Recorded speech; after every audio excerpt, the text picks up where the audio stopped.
In a few days, we'll enter the largest 40 Days for Life campaign ever. In a record 681 cities. It's hard to believe. But what a beautiful gift as we continue to grow in post-Roe America. And as we enter into this campaign, there are hundreds of thousands of people around the world who will participate. And we all acknowledge one thing, and that is the great evil that is in our society and the division. We don't need to go on about it. We have other videos for that. But it seems the only thing we're united on is that we're divided. And there is so much hurt and pain out there. Abortion survives on pain. And there's one ultimate goal that we all need to remember as we enter into this 40 Days for Life campaign, because it's the ultimate goal of every 40 Days for Life campaign. And it's not the fruits of the ultimate goal. The fruits of the ultimate goal are abortion facilities closing and babies being saved and women who have had an abortion finding healing and abortion workers who have found themselves in this hell of an industry where they're participating in abortion, where they have a conversion. Because the ultimate goal for all of us is heaven. It's heaven. And there is a lot of hell on earth, and we will encounter it during the 40 Days for Life campaign. We are at the foot of the cross. But that simply does not add up to the heaven that we will encounter during this 40 Days for Life. The reason 40 Days for Life has grown, the reason so many people are attracted to participate is ultimately a longing for heaven, knowing that we could be doing a million other things with our time that are much more pleasurable and enjoyable, and yet we choose to enter into Calvary. We choose to go to the foot of the cross. We choose to go out to abortion facilities and pray. We choose to overcome bad weather and rain and heat and snow because we know that this is not our home. We are not permanent residents. We are pilgrims. And we are pilgrims during a great time in our history where for the first time you have a country in the United States that is working to end abortion and set the example for the rest of the world. And so I want to encourage you as we enter into the campaign. There's so many things to do. Your local leaders are prepared. They are very busy. Pray for them. But for all of ourselves, as we prepare our souls to enter into these 40 days, let's remind ourselves that it is a 40-day vigil. We are not protesting. We are entering into a 40-day vigil, and that is a 40-day journey for our own souls with the ultimate goal of heaven. You will encounter wonderful things during this 40 Days for Life. You will encounter persecution. You will have doubt. You will get lazy. You will sometimes feel inspired. You will sometimes feel like you don't want to go out there and you don't want to pray.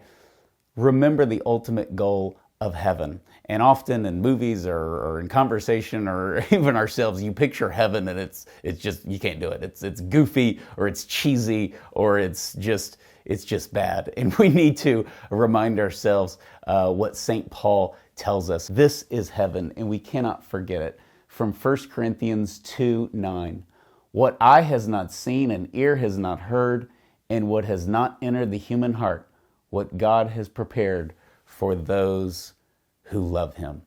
That is heaven. And it is with that disposition that we enter into this 40 Days for Life and remind ourselves that prayer and fasting are not talking points for 40 Days for Life. We encourage you to take on some kind of fast. We have many podcasts on different fasts that people have done. It's very diverse and an entertaining podcast. So you can check those out.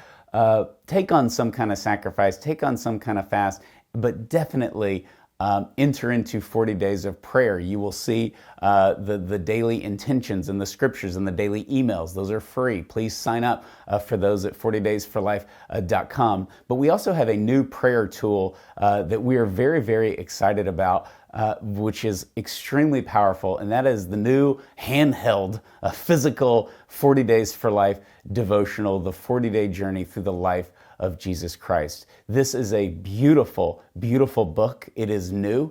We want the focus to be on prayer, so the author is anonymous. I'm not the author.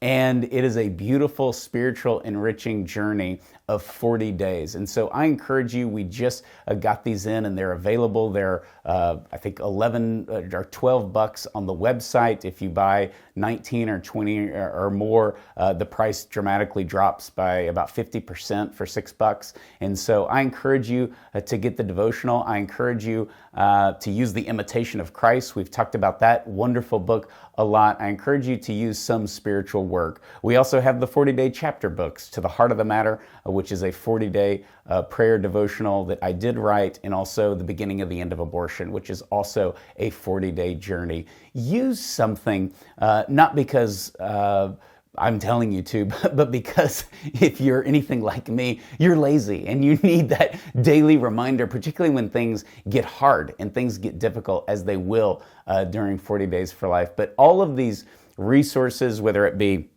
the podcast or the prayer intentions and the emails, or whether it be the new 40 Days for Life devotional, which I certainly encourage you to get, all of these are to guide us and to point us toward heaven. And there is so much anger right now. There's anger at 40 Days for Life. There's anger at the pro-life movement, not just from the media and the abortion industry, but from law enforcement, as we've covered extensively. All of that anger does not add up to the ultimate goal of heaven. We have to rise above the noise, and this is the moment. Yes, we have to fight back. Yes, we have to, fight in the courts, and we are. And yes, we have to, kind of stand our ground in articulating the pro-life message, and doing so with love. But ultimately, we dump this on God during a 40 Days for Life campaign. And that comes through prayer, and it comes through fasting, because our ultimate goal is heaven. And so I encourage you to get the new 40 Days for Life devotional. But more importantly than that, I ask you to just have an intention every day to pray for an end to abortion, to do some kind of sacrifice or fast for an end to abortion, and to know that any suffering we endure will be nothing compared to the glory to come.